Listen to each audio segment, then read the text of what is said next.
আসসালামু আলাইকুম রহমতুল্লাহি ওবরকাতুহু।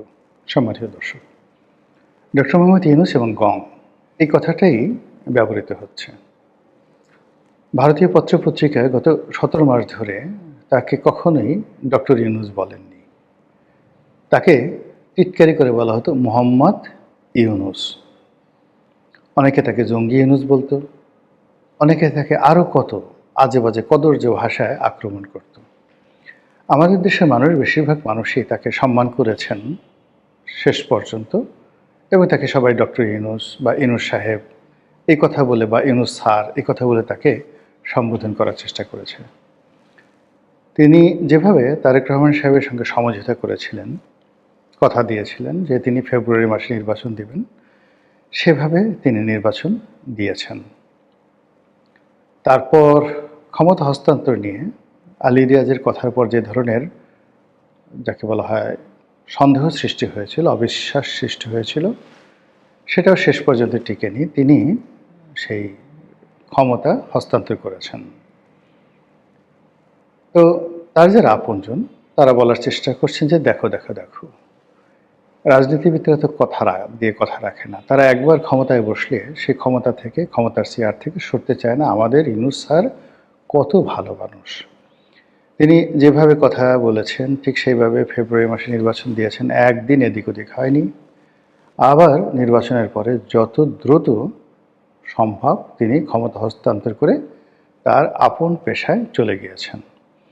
এবং তিনি যে তার আপন পেশায় চলে যাবেন এই কথা তিনি ক্ষমতায় থাকতে একাধিকবার বলেছেন। নুরুল কবিরের সঙ্গে সাক্ষাৎকারে বা সেই মাহফুজ আনাম সাহেবের সঙ্গে যে সাক্ষাৎকার, সেখানে তিনি একই কথা বলেছেন। বিদেশি পত্রপত্রিকার সঙ্গে একই কথা বলেছেন যে আমি রাজনীতির মানুষ না, ক্ষমতার মানুষ না, পথ চলতে চলতে এসে গেছি, এতটা চিন্তা ভাবনা করিনি। তারা আমাকে বলল, আমিও চলে আসলাম, দেখি না কিছু একটা করা যায় কিনা, হলে ভালো, না হলে কি আর করার আছে, আসছি, চলে যাব। তিনি ঠিক যেভাবে কথা বলেছেন তার পরিণতিটি আসলে ঠিক সেইভাবে তিনি ঘটিয়েছেন। এখন আমরা কি তার প্রতি কৃতজ্ঞ থাকব যে জুলাই আগস্ট বিপ্লবের পরে যদি না আসতেন ডক্টর মোহাম্মদ ইউনূস, তাহলে বাংলাদেশে একটি দুর্ভিক্ষ হতো, বাংলাদেশে একটি জনযুদ্ধ হতো এবং বাংলাদেশ নামক রাষ্ট্রের স্বাধীনতা, সার্বভৌমত্ব চলে যেত এবং একটি সিভিল ওয়ারের কবলে পড়ে দেশ তছনছ হয়ে যেত। কথা কি ঠিক তাই? এটা ডক্টর ইউনূসের যারা ভক্ত তারা বলেন, কিন্তু তার প্রতিপক্ষ যারা ইদানিং তারা সবাই বলার চেষ্টা করছেন যে ডক্টর ইউনূসের জায়গায় যদি রাম, শাম, যদু, মধু, লেদু, গেদু, ধলা তারা যদি আসতেন, তাহলে পরিস্থিতি এর চাইতে খারাপ হতো না। এই যে কথা, বড় বড় সাংবাদিকরা টেলিভিশনে সে কথা বলছেন, খুবই জঘন্য কথা, খুবই আপত্তিকর কথা। মানে এখানে আপনি যদি ধরেন রাম, শাম, যদু, মধু যদি ধরেন, তাহলে সমাজের প্রান্তিক জনগোষ্ঠী, নাপিত, ধোপা, চণ্ডাল থেকে শুরু করে মেথর, ঝাড়ুদার যারা রয়েছে, কাজের বুয়া, এই সমস্ত লোকদেরকে আমরা সাধারণত লেদু, গেদু, ধলা, রাম, শাম, যদু, মধু এই কথাগুলো দিয়ে বোঝাই।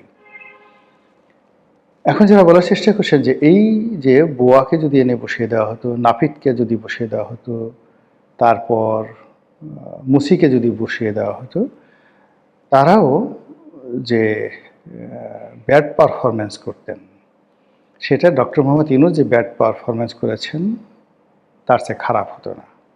ইট মিনস ডক্টর মোহাম্মদ ইউনূসের জমানাতে যে অর্থনৈতিক দুরবস্থা তৈরি হয়েছে, যে মব কালচার হয়েছে, শিক্ষা দীক্ষার 12টা বেজেছে, ছেলেরা মেয়েরা রাস্তায় বের হয়ে পুরো সমাজকে যেভাবে অশান্ত করে তুলেছে, কিশোর গ্যাং যেভাবে বেড়েছে, প্রশাসনের সমস্ত চেইন অফ কমান্ড যেভাবে ভেঙে পড়েছে, এটা রামশ্যাম যদু মধু আসলেও এরকম হতো। আবার এটাকে যদি আপনি একটু ভিন্নভাবে নেন, তাহলে আপনি বলতে পারেন যে রামশ্যাম যদু মধুর পরিবর্তে যদি আম জনতা আসতো, অর্থাৎ ওই যে হান্নান মাসুদ, আম আদমি পার্টির, না এই যে বাংলাদেশে আছে একটা পার্টি যেটা, যাকে সবাই আম তারেক বলে ডাকেন, সেই তারেক রহমান সাহেব, ওই পার্টির প্রধান, তিনি যদি প্রধান উপদেষ্টা হতেন, তাহলে ওই যে যদু মধুর চাইতে তারা ভালো চালাতে পারতেন। It means doctor Mohammad Yunus, জনাব তারেক রহমান মানে তারেক রহমান যিনি এখন প্রধানমন্ত্রী তারেক রহমান না, আরেক তারেক রহমান আছেন বাংলাদেশে, তিনিও বাংলাদেশে যথেষ্ট বিখ্যাত তারেক রহমান। তিনিও প্রধান উপদেষ্টা হলে সেই জনতা দলের প্রধান হিসেবে তিনি তারেক রহমান বাংলাদেশকে ভালো চালাতে পারতেন। এটা আলোচনা হচ্ছে। আর যদি বলেন যে যোগ্যতম লোক যদি আসতেন, সত্যিকার অর্থে যোগ্য, দ্য লিডারশিপ কোয়ালিটি যাদের আছে, তারপর দেশপ্রেম আছে, তারা যদি ক্ষমতা আসতে, তাহলে এই 17 মাসে আল্লাহ রাব্বুল আলামিন যেভাবে ডক্টর ইউনূসকে সুযোগ দিয়েছিল, সেই সুযোগ কোনো যোগ্যতম লোক পেলে বাংলাদেশের আমূল পরিবর্তন ঘটে যেত। তো তিনি সেই কাজগুলো করেননি। কথা ক্লিয়ার। অন্য সবাই যারা বলছেন যে তিনি চলে গেছেন, ইউনূস সাহেবের প্রতিপক্ষ বলার চেষ্টা করছেন যে তিনি যেতে চাননি, তাকে বাধ্য করা হয়েছে। তিনি যেতেন না যদি তিনি মোটামুটি সফল হতেন। আর তিনি একটি হট সিটের উপর বসেছিলেন এবং তিনি যে সকল কাজকর্ম করে গেছেন, যে সকল কাদা মাখিয়ে গেছেন, কলঙ্ক লেপন করে গেছেন, এবং তার সময়টিতে যত টাকা ছাপা হয়েছে, মুদ্রার মান যেভাবে কমেছে, আইন শৃঙ্খলার যেভাবে অবনতি হয়েছে, সেটি বর্তমান সরকারের পক্ষে সামাল দেওয়া রীতিমতো পোল সুরাত পার হওয়ার মতো ঘটনা। যদি পান থেকে চুন খসে, 19 থেকে 20 হয়, বিএনপির মতো দল, রাজনৈতিক দল তছনছ হয়ে যাবে। এবং জনাব তারেক রহমান সাহেবের সারা জীবনের স্বপ্ন, সারা জীবনের অর্জন এলোমেলো হয়ে যাবে। এর ফলে কি হলো, ডক্টর মোহাম্মদ ইউনূসের জমানার যে কর্মকাণ্ড, এগুলো নিয়ে এখন চুলচেরা বিশ্লেষণ হচ্ছে। সব যে সঠিক হচ্ছে তা নয়। আমাদের দেশে ক্ষমতা কেন্দ্রিক রাজনীতি, ক্ষমতায় থাকলে মানুষ একভাবে কথা বলে, আর ক্ষমতা চলে গেলে মানুষের মাথা খারাপ হয়ে যায়। তো সেক্ষেত্রে ক্ষমতা চলে গেছে ডক্টর মোহাম্মদ ইউনূসের, এখন তাকে কেন্দ্র করে কিছু মানুষের যে রাগ, ক্রোধ, ক্ষোভ, এটা যেভাবে আসছে, এতে করে ডক্টর মোহাম্মদ ইউনূস বিপদে পড়বেন।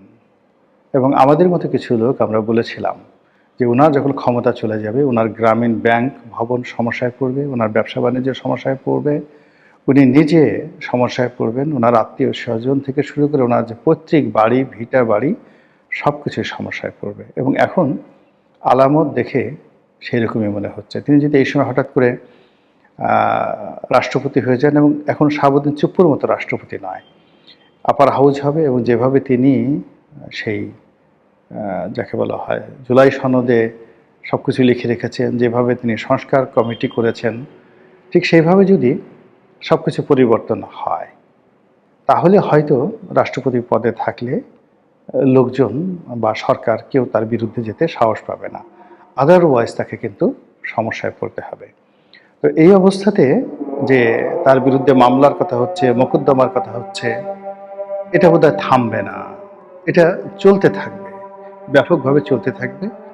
বিভিন্ন মানুষ তাকে মামলায় জড়ানোর হুমকি দিচ্ছে।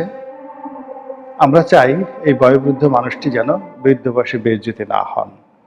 মহান আল্লাহ আমাদের সবাইকে হেদায়েত দান করুন এবং হেফাজত করুন। আসসালামু আলাইকুম ওয়া রাহমাতুল্লাহি ওয়া বারাকাতুহু।